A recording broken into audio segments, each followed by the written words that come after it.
السلام علیکم، welcome back guys on science studio. آج کی اس ویڈیو میں ہم بات کریں گے کہ میڈیٹیشن ہمارے جسم اور دماغ کو کس طرح تبدیل کرتی ہے۔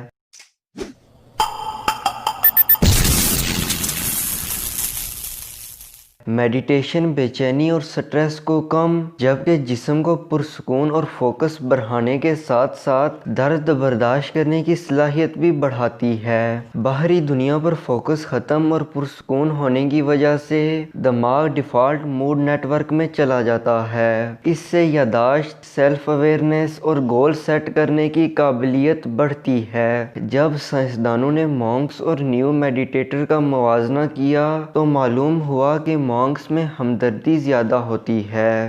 میڈیٹیٹرز میں دماغ سے نکلنے والی الفا ویوز کی فریکوینسی زیادہ ہونے کی وجہ سے ان میں ٹینشن، اداسی اور غصہ کم ہوتا ہے۔ میڈیٹیشن سے دماغ کی فزیکل شیپ اور سائز بھی تبدیل ہوتا ہے۔ 8 ہفتوں کی میڈیٹیشن سے سیکھنے، یادداشت اور ایموشن میں بہتری جبکہ بلڈ پریشر، سٹریس اور خوف میں کمی ہوتی ہے۔ دل بہتر طریقے سے جسم میں آکسیجن اور کاربن ڈائی آکسائیڈ سپلائی کرتا ہے۔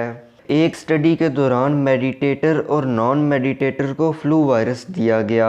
میڈیٹیٹر نے زیادہ اینٹی باڈیز بنائیں۔ اینٹی باڈیز وائرس پر قابو پانے میں مدد کرتی ہیں اور ان کا دفاعی نظام بھی زیادہ مضبوط تھا۔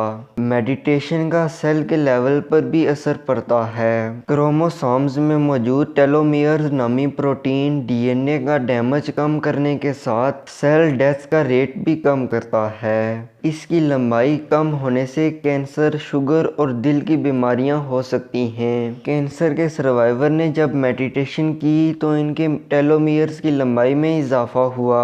سٹریس بھی ٹیلومیئرز کی لمبائی پر اثر انداز ہوتا ہے۔ میڈیٹیشن کسی بیماری کا علاج تو نہیں ہے، لیکن جس طرح جم مسل گرو کرتی ہے، اس طرح میڈیٹیشن دماغ کی نشو و نما کرتی ہے۔ اگر آپ کو آج کی ویڈیو پسند آئی ہے تو ویڈیو کو لائک ضرور کریں۔ ملتا ہوں اگلی ویڈیو میں، تب تک خدا حافظ۔